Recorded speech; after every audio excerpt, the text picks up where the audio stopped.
durante el viaje, una de las cosas más importantes, si no es la más importante, no es solo el control de velocidad para mantenerse dentro de los límites permitidos, sino es la distancia de seguridad. Que eso es, entre un vehículo y otro. Sí, eso es fundamental. ¿Cuántos metros? Precisamente para hablar de estas recomendaciones estamos con Gaetano Manfredi, él es experto automotriz. Gaetano, ¿cómo estás? Un gusto, Betito, estar noches. con ustedes. Buenas noches. ¿Qué debemos hacer? Si yo tengo un vehículo, un sedán, una camioneta y voy a salir de viaje, digamos, esta noche, ¿cuáles son las recomendaciones básicas que yo debo tener para no quedarme botado en la carretera? Bueno, hay una serie de controles previos, ¿no? Que son desde controles muy sencillos de la presión de llantas, importantísima. Cuando salimos de viaje, las llantas por velocidad y por rodado tienden a calentar. Entonces no podemos salir con una presión de aire excesiva porque va a hincharse la llanta. Entonces lo ideal es salir siempre con la presión indicada por el fabricante. Y obviamente revisar la presión de carga completa.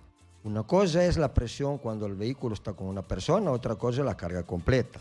En el manual del auto está especificado el valor. Normalmente los vehículos ligeros, los livianos, la sub, la presión va de 29 a 34, 35 libras, correcto. Eso es lo primero, porque es donde rodamos. Pero obviamente hay que controlar niveles de refrigerante, niveles de aceite, y hay que controlar también la dirección y los frenos, que son importantísimos. Gaetano, quiero detenerme un momento en este tema que es importante que acabas de referir. Una cosa es la presión de aire con una persona y otra cosa es con pasajeros llenos y con carga. ¿No es cierto? Ya, sí. Digamos en una sub que está diseñada para llevar 5 pasajeros. Si una sub tiene por el manual 33 libras en las llantas, si va con pasajeros en todos los asientos, más una carga, digamos, Ayacucho, ¿cuánto debería tener cada neumático en libras? Mira, normalmente es entre 7 y 8.5% más, que significa, si tiene 32 o 33, digamos, sin carga, debería tener 35 normalmente, libras. Un auto normal... 2 libras más. 2 libras más, 2.5 libras más como máximo. Ahora, la otra cosa importante es que tenga la llanta de repuestos, porque vehículos con gas colocado en vehículos GLPE que tienen gas en la llanta de repuesto, en lugar de la llanta de repuesto y tienen el tanque toroidal, a veces no llevan llanta. Entonces, si no llevan llanta de repuesto porque no hay espacio, tienen que llevarse un kit de reparación. Hay un spray que se compra en cualquier Promart, Sodimac, cualquiera de estas ferreterías. Hay un spray que infla la llanta y te la repara y te dura 80 kilómetros.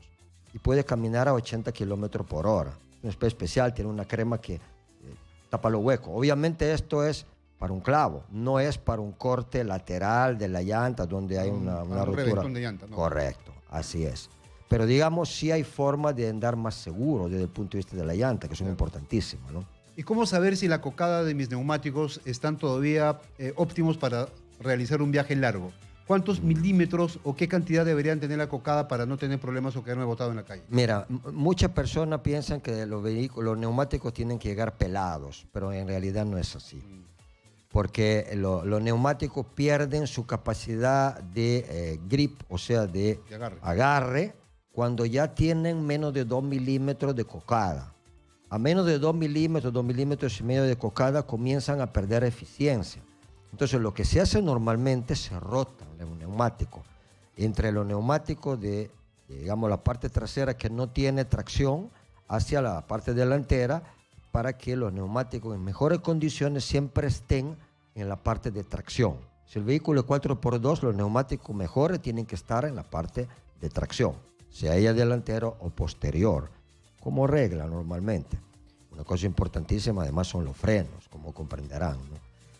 Claro, los frenos no deben estar largos, los frenos deben estar precisos, ¿no? No solo no deben estar largos, los frenos se tendría que haber hecho un control del desgaste de las pastillas. En el caso de los discos, si son con frenos de disco las 4 ruedas, y en el caso, o sea, ¿cuál es en realidad el consejo? Que se debería acudir a un mecánico antes de un viaje, para asegurarse de que no solo la llanta, no solo los frenos, sino los niveles de líquido, y finalmente hasta una cosa importante que tal vez el público no lo considera tan importante, es la posición de manejo.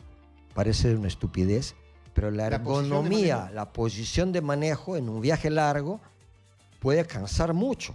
Entonces un viaje con los brazos muy extendidos puede ser bonito de verse o bacán, como dicen, pero es sumamente, correcto, es sumamente fatigante. Entonces la idea es que siempre haya un ángulo entre, digamos, los brazos puestos en la parte alta del timón, con un ángulo más o menos 9:15. Así es, 9:15, y que los brazos tengan un ángulo de 105 o 120 grados, 140 grados.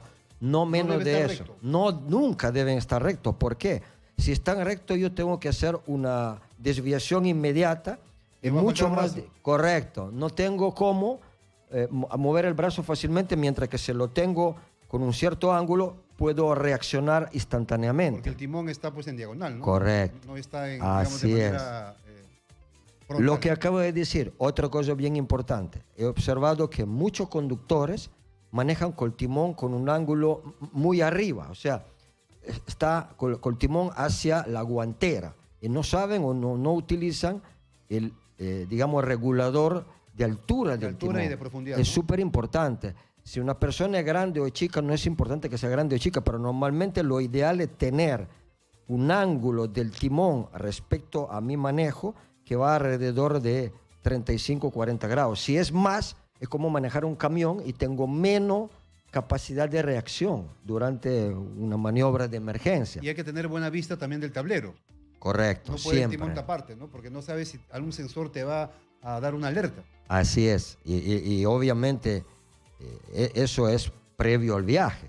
Durante el viaje, una de las cosas más importantes, si no es la más importante, no es solo el control de velocidad para mantenerse dentro de los límites permitidos, sino es la distancia de seguridad. Que eso es, entre un vehículo y otro. Sí, eso es fundamental. ¿Cuántos metros, Gaetano? Depende de la velocidad. No hay un número de metros exacto. Una de las grandes preguntas que siempre hago cuando hacemos capacitaciones con conductores es: un conductor de un auto cree que su auto a 100 kilómetros por hora frena en 20 metros y está completamente equivocado. Un auto a 100 kilómetros por hora como mínimo frena entre 38 y 45 metros cuando tiene los frenos perfectos. Si no están en perfectas condiciones, mucho más. Cuando un auto está cargado, como tú indicabas, Tito, el auto tiene un peso mucho mayor, de 300, 400 kilos más, entonces la inercia es mucho mayor y este auto va a 20 metros más allá. Entonces, por ejemplo, hago un ejemplo típico. Una SUV que pesa 1.800 o 2 toneladas, que está cargada y tiene prácticamente 2.700 kilos, no frena igual que cuando está vacía.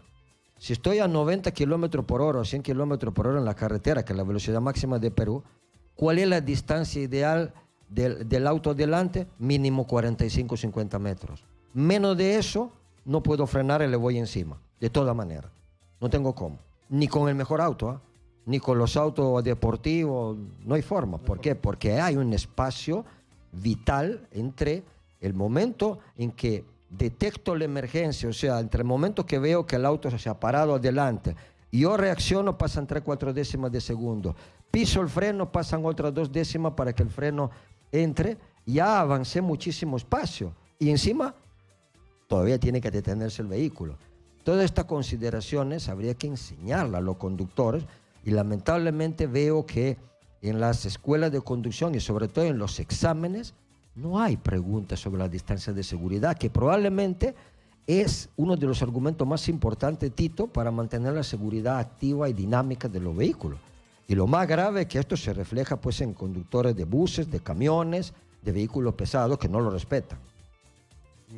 Interesante, Gaetano. Muchos accidentes se dan por alcance, ¿no? O sea, el vehículo que va adelante está yendo, digamos, a 60 u 80 y hay otro que viene a 140 y termina finalmente matando al piloto y al copiloto, al que va al costado. Exactamente. Además, ojo una cosa, las carreteras de Perú no son carreteras de alta velocidad como hay en otros países, en perfecta condición, impecables. Entonces siempre hay que optar por un manejo defensivo, que es un manejo atento, muy atento. Una de las cosas que hasta ahora no puedo entender qué cosa a quién se le haya ocurrido es que en ciertos lugares de la Panamericana Norte y Sur haya rompemuelle. Eso es algo muy peligroso, sobre todo de noche, porque tienen poca visibilidad. Pueden estar señalizados, pero la alta velocidad y la reactividad del conductor para frenar frente a un rompemuelle puede generar un accidente. Y eso genera peligro muy grave. Entonces, hay muchas cosas que en el Perú se necesitan analizar antes de ponerse en viaje.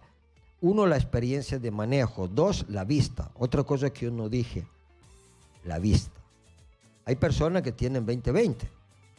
Hay personas que tienen problemas. De noche, viajar en la Panamericana o en vías de ida y vuelta por personas con anteojos, con los reflejos y con la poca cultura de responsabilidad, de respeto de los faros bajos que hay en el Perú, puede volverse muy peligroso, porque se puede quedar una persona sin visión por algunos instantes y perder el control del vehículo. Entonces no es aconsejable para personas que tienen anteojos viajar de noche, sobre todo en zonas difíciles. Muchas cosas finalmente, ¿no, Tito?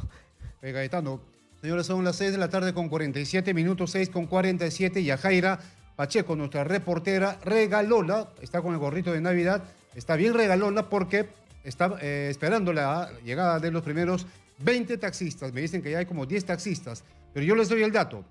Hoy no solamente vamos a entregar y vamos a premiar la sintonía de ustedes con panetones, vamos a entregarle también los selladores de neumáticos para evitar que sus llantas se desinflen o se bajen producto de un pinchazo, de un clavo o de un tornillo. Si no, vamos a sortear, escucha bien, un juego de sala y un juego de comedor gracias a Mega Muebles. Eso lo vamos a hacer con los primeros 20 taxistas. Los 20 taxistas que lleguen a la cuadra 3490 de la avenida Alfredo Mendiola en Independencia participarán del sorteo de un juego de sala y un juego de comedor. Así que apúrense, pongan primera, segunda y lleguen. Claro, con la prudencia del caso, ¿no? Si es una vía donde está permitido ir a 50 kilómetros por hora, no vaya a 80, vaya a 50 kilómetros por hora, como lo está refiriendo nuestro especialista Gaetano Manfredi. Gaetano, temas importantes lo que nos has contado, el tema de la distancia entre un vehículo y otro, el tema de los neumáticos, el tema de los líquidos. Hay muchos que no revisan los líquidos, que no levantan el capó y ven si es que el aceite está en su nivel, si el refrigerante está en su nivel, si el líquido de freno, si... Bueno, la hidrolina podría no ser importante, pero es necesario chequear todo, ¿verdad? No, sí, es muy importante. Yo recuerdo hace muchos años, estamos hablando de hace más o menos 20 años, en un viaje a Huaraz, recuerdo de haber asistido en vivo a un accidente porque se le vaciaron los frenos a una camioneta grande de 6 cilindros, una SUV de esa época. ¿Por qué se vacían los frenos? Se vaciaron los frenos porque la cañería está muy reseca. Estaba en malas condiciones. La manguera con la presión. Con la presión. Bueno. La camioneta estaba bajando de Huaraz y obviamente la bajada de Huaraz es una bajada larga, de más de 60 kilómetros casi son. Y probablemente le había exigido muchísimo con los frenos. No estaba utilizando la caja bajando y estaba frenando mucho. Y probablemente se han o sobrecalientado o se ha dañado y se ha inflado la manguera hasta que se rompió. Cuando la manguera se rompió, se tuvo que estrellar contra el cerro para no irse al barranco. Entonces es un accidente que ocurre. Pero no es que los frenos se vacían porque se vacían. Claro. Es porque no ha habido un control. No ha habido un mantenimiento previo, no ha habido una revisión. Entonces, antes de salir de viaje, el consejo es acudan a un taller mecánico con gente seria que le revise al menos estas 10, 15 cosas básicas, como mínimo. Estamos en los frenos. ¿Qué más, Gaetano? La dirección. La dirección y la suspensión son bien importantes. Se pueden observar vehículos que tienen juego en la dirección. Cuando el juego en la dirección supera ciertos valores, ya la dirección no responde correctamente y se tiene pues un vehículo inestable o peligroso en curvas cerradas. Lo mismo vale para la suspensión. Un vehículo con amortiguadores inadecuados, con resortes vencidos, va a comenzar a bailar. Bailan, lo vemos en la pista que bailan, ¿no? ¿Qué ocurre cuando este vehículo está en carretera a 80, 90 kilómetros por hora y enfrenta una curva a alta velocidad? El vehículo comienza a hacer esto, comienza a bailar y entra como en una especie de frecuencia de baile hasta que se levanta y puede darse la vuelta de campana. Pierde el... Correcto. ¿Por qué? Porque finalmente los amortiguadores, y sobre todo los amortiguadores, no han sido sustituidos. Los amortiguadores tienen una vida útil, Tito. No duran 400.000 kilómetros, 300.000 kilómetros. Los amortiguadores tienen que cambiarse. Normalmente Depende la vida del uso, útil... ¿no? En promedio, ¿cuántos kilómetros? Depende del recorrido? uso, pero un amortiguador que dure más de 150.000 kilómetros de manera eficiente es difícil. Y tome en cuenta que si el vehículo está cargado, el estrés que el amortiguador soporta es mucho mayor. La vida se puede volver a la mitad de lo que acabo de decir. Y ojo que los vehículos actuales tienen un chasis muy rígido, compacto, muy firme, muy compacto y muy resistente a la torsión. Pero si no cambiamos los amortiguadores, no revisamos la dirección, esos problemas sí se pueden presentar. Y la dirección no debe tener juego, ¿verdad? No debería tener juego. Lo que ocurre hoy en día, Tito, es que hay varios tipos de dirección. Hay todavía vehículos antiguos que tienen dirección mecánica, con piñón de cremallera, que tienen juego y se siente, y son relativamente peligrosos porque se puede romper el piñón. Habían camioneros que iban así. Correcto, así es, moviendo exactamente. 30%. Y claro, es peligrosísimo. Y hay vehículos que tienen dirección hidráulica que pueden acusar fuga en el sistema hidráulico y perder la presión. Claro. Entonces, en cierta maniobra se pone muy duro el timón o simplemente no gira. Y en el caso de los timones eléctricos, de las direcciones servoasistidas eléctricas, a mí me ha sucedido con mi camioneta que se me rompió. Se me rompió de un momento a otro subiendo una trocha. ¿Por una mala maniobra o por un golpe muy violento que ha dañado el piñón y se dañó y no hubo más nada que hacer. Entonces la camioneta no era vieja. Entonces hay que analizar también en qué lugar deseo ir con mi auto o con mi camioneta, si es el lugar adecuado. O sea, yo no puedo ir para poder recorrerlo. Correcto. No puedo ir en una trocha con un auto deportivo. No puedo ir en una trocha, claro, muy bajo. No puedo ir en una trocha o en un lugar muy difícil con un auto que no tenga la altura suficiente. Como mínimo tiene que tener de 20 a 22 centímetros de piso. Diversamente no la hace. Entonces, a los viajeros se recomiendan, por el lado mecánico, todo lo que nos estás contando, pero también por el lado, digamos, de la geografía, investigar un poco, ¿verdad? Sí. Como hay pista, es carretera, hay trocha, correcto, ¿no es cierto? Hay agua, hay badenes. Hay badenes, hay agua. Y una cosa importantísima también que no le hemos dicho, si tienen gas o tienen gasolina también, o diésel, tienen que ver que haya estaciones de servicio para que no se queden. Porque hay lugares en el Perú donde hay demasiado espacio. Hay mucha distancia de una estación a la otra. Y a veces las personas se confían y no llegan.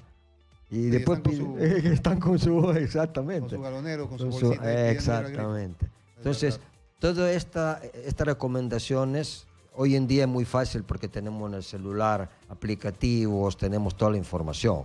Es cuestión de analizarlo y tomar cierta prevención.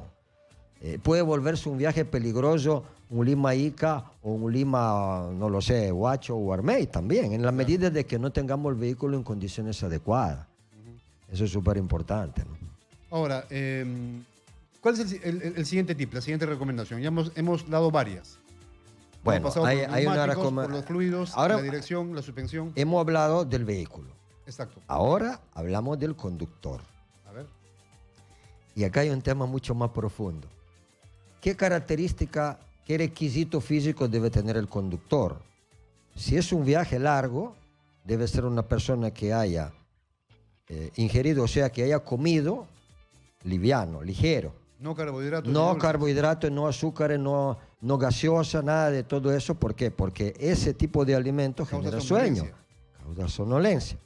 Otra cosa súper importante es el haber dormido bien el día anterior. Tomemos como ejemplo las operaciones mineras de la grande compañía de transporte. La grande compañía de transporte tienen un brazalete que revisa cuántas horas de sueño profundo y cuántas horas de sueño ligero han tenido los conductores antes de subirlo al camión. Eso no se puede hacer con un conductor convencional, pero el criterio que tenga el conductor debe ser de que si no ha dormido bien o siente sueño, tiene que parar.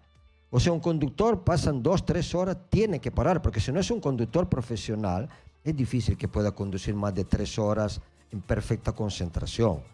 Porque, ojo, en la carretera del Perú se necesita perfecta concentración.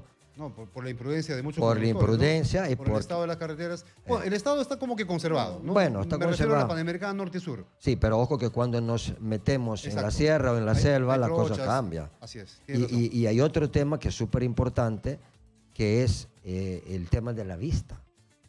Muchos conductores tienen anteojos y cuando usan los anteojos le molesta y se lo quitan y pierden visibilidad a 100 metros. Claro. Entonces es muy imprudente eso. Y hay un último tema que claramente es el alcohol, que es prohibidísimo para quien conduzca, sobre todo en larga distancia. Eso sería pues una irresponsabilidad total, Claro, ¿no? exacto. Absolutamente. Ahora, es verdad lo que dices, que los carbohidratos y que los dulces y que las harinas generan somnolencia porque tienen niveles altos de lo que se llama glucosa o el índice glucémico se eleva, ¿no es cierto? Se Y al eleva, elevarse causa somnolencia, ¿no es Causa cierto? somnolencia. Y- Y además es fuente de diabetes a futuro. Una de las Exactamente. cosas tan importantes que nunca tomamos bien en cuenta, Tito, es que cada vez que nos metemos una gaseosa, un azúcar, una pasta en exceso, un panetón en exceso, o muchas cosas dulces, estamos descontando años de, digamos, de funcionamiento adecuado de nuestro páncreas, que es el que genera la insulina y que nos Que regula. permite metabolizar los carbohidratos, los dulces y todo lo que viene de esa familia, de la glucosa. Y eso es muy peligroso, porque al final nos termina generando un problema mayor, ¿no? Entonces, la recomendación, por ejemplo, para los No es solamente conductores- para viajar, sino debería No, ser, digamos, parte de nuestra vida el eliminar o desterrar en buen porcentaje Sí. este tipo de alimentos, ¿no? hasta el pan. Hasta El pan en exceso es ciertamente dañino, Claro. porque igualmente es un carbohidrato. Ahora, hay ciertos alimentos como la fruta seca, como la verdura, como cierto tipo de carnes que son ligeras, por ejemplo la carne blanca, el pescado. Si uno quiere ir de viaje, come un pescado, seguramente no le va a molestar. Un ceviche, un pescado cocido, no va a dar ningún problema.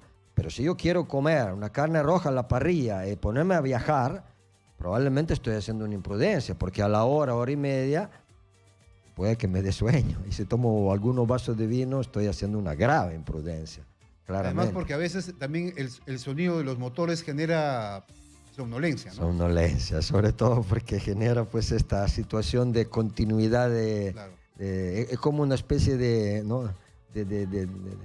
¿Y qué recomiendas? ¿Conversar con los ocupantes, poner música? Sí, es importantísimo tener conversación con los ocupantes, tener una música que no sea una música invadente, que sea una música agradable, que mantenga digamos, la atención viva, y hay que parar.